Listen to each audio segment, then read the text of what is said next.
HBH international nursing কলেজে আজ অনুষ্ঠিত হয়ে গেল diploma in science and midwifery কোর্সের প্রথম ব্যাচের শিক্ষার্থীদের বিদায়ী সংবর্ধনা অনুষ্ঠান।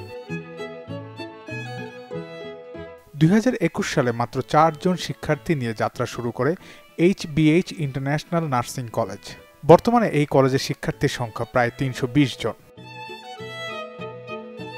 ইন্টারন্যাশনালি আমাদের প্রফেশনের যে ডিমান্ড সেটার অনেক বড় অবদান আছে, যার ফলে এখন মানুষ নার্সিংয়ে আসতে অনেক বেশি আগ্রহী এবং আমি চাই যে আমাদের প্রফেশনটা অনেক বেশি যেহেতু মানবতার পেশা, তো এই পেশায় স্টুডেন্টরা বেশি বেশি আসুক এবং আমাদের এই নার্সিং পেশাটাকে দেশে এবং দেশের বাইরে ইন্টারন্যাশনালি আমাদের দেশকে যেন রিপ্রেজেন্ট করতে পারে আমাদের দেশের নার্সরা, সেই আশা ব্যক্ত করছি। শিক্ষা ও প্রশিক্ষণের মাধ্যমে দক্ষ মানব সম্পদ তৈরি করা এবং জাতীয় ও আন্তর্জাতিক স্বাস্থ্য খাতে বিশেষ অবদান রাখাই এই কলেজের মূল লক্ষ্য।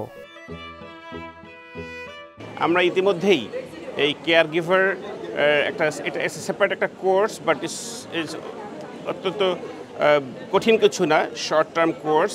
আমরা এটা নিয়ে অলরেডি স্টাডি করছি আমরা, এবং এটা একটা ব্রাঞ্চ খোলার জন্য এক্সট্রা একটা এডুকেশন করার জন্য আমরা এটা আমাদের সামনে আছে, প্ল্যান আছে, আমরা এটা নিয়ে করছি, স্টাডি করছি এবং ইতিমধ্যে আমরা আমাদের সকল স্টুডেন্টকে বলেছি এবং কোথায় এইটার ফ্যাসিলিটিস কোথায় ভালো, কিভাবে যেতে হয়, টোটাল প্রক্রিয়াগুলো আমরা ব্যাখ্যা করেছি এবং it is on our top priority list.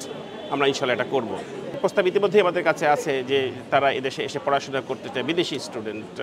আমরা তাদেরকেও as a part of our sincerity আমরা এটা আমাদের সহযোগিতাকে এক্সটেন্ড করতে চাই।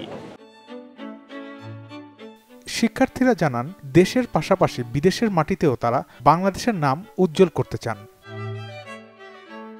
আমরা দেশের বাইরে যাবেন কি আমাদের কলেজ কোলাবোরেশন করছে এবং কি আমাদেরকে যথেষ্ট হেল্প করবে কলেজ। আমি ফরেন অ্যাব্রোডে চাকরি করব আর কি, ইন্টারন্যাশনাল সার্ভিস দেবো নার্সিংয়ে, অ্যান্ড আমার ইচ্ছা হচ্ছে আমি আমেরিকা রেজিস্টার্ড নার্স হব।